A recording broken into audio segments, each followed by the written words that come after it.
Let's go over the answers to our legal versus illegal document. This just is true or false. All right, legal is true, illegal is false. So for the first problem, I think we beat that one to death last week.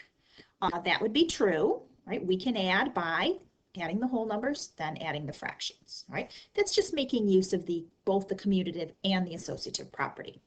Now, this one would be false. The reason is that 3.5 is not 3 times a half, it's 3 plus a half, right? And so then when we look at it that way, I think it's easier to see that if we wanted to carry out this multiplication problem, we'd have to distribute the eighth. There'd be 3 of these things we call eighths, and then there'd be a half of an eighth. Okay, so that is correctly illustrated down here in number 3. So this one would be true. And again, I think we covered this in sufficient detail in a past lesson. There is a plus sign between here. So if I went to multiply these, I can't just multiply first and last, right? This is just first and last. I am missing my O in my I from FOIL. Okay, so that would be false.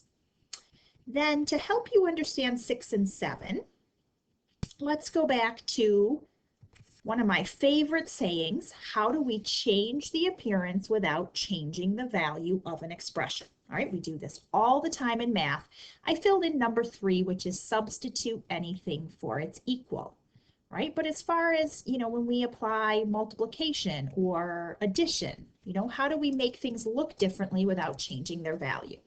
All right, and we can add 0 to the problem, or we can take the problem, take the expression, right, and multiply by 1. Okay, so let's come over here. All right, a couple different ways I would want you to show this to students. Now, one of the things that we incorrectly say as teachers is we say, whatever you do to the top, you have to do to the bottom. All right, I hear student teachers saying things like that all the time for like scaling up. Well, whatever we do to the bottom, we do to the top. That's only true in multiplication. It's not true in addition. All right, so one of the ways that I would want you to show a student that 5/6 is not the same as 9/10 is, with a diagram. That, drawing a diagram, breaking it up into 6 pieces, drawing an equal diagram, breaking it up into 10 pieces, and shading. That would show that these are not equal.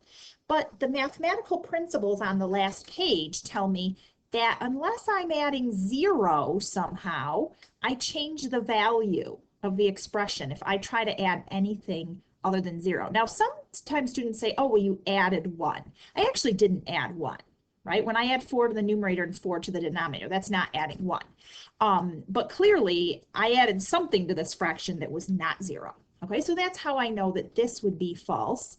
But right here, when I multiply each by 4, what I've done is I've multiplied the entire fraction by 4 over 4. Well, 4 over 4 is just 1. Therefore, that is true. Okay.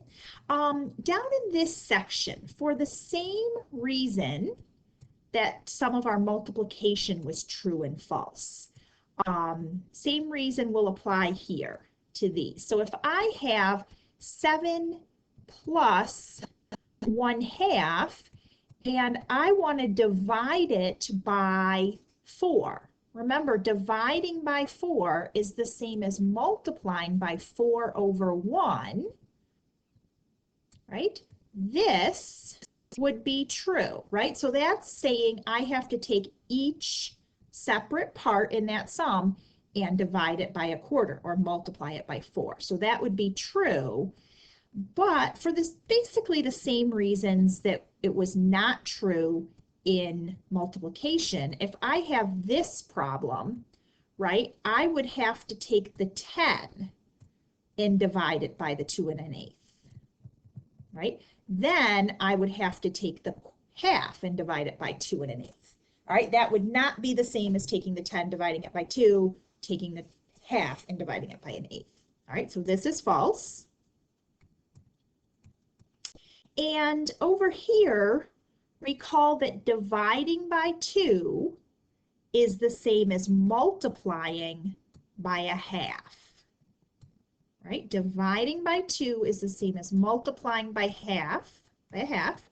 And again, when I work with students in algebra, this is such a common mistake, right? The reason it's a common mistake is because if I had 6x divided by 2, I'd say, oh, sure, yeah, that's 3x. That's 3x. These can cancel. That's because it's a product, right? This is saying a half times 6 times x. And by the associative property, then if I want to change my grouping, I can group these two together and say, yep, that's 3x. Okay?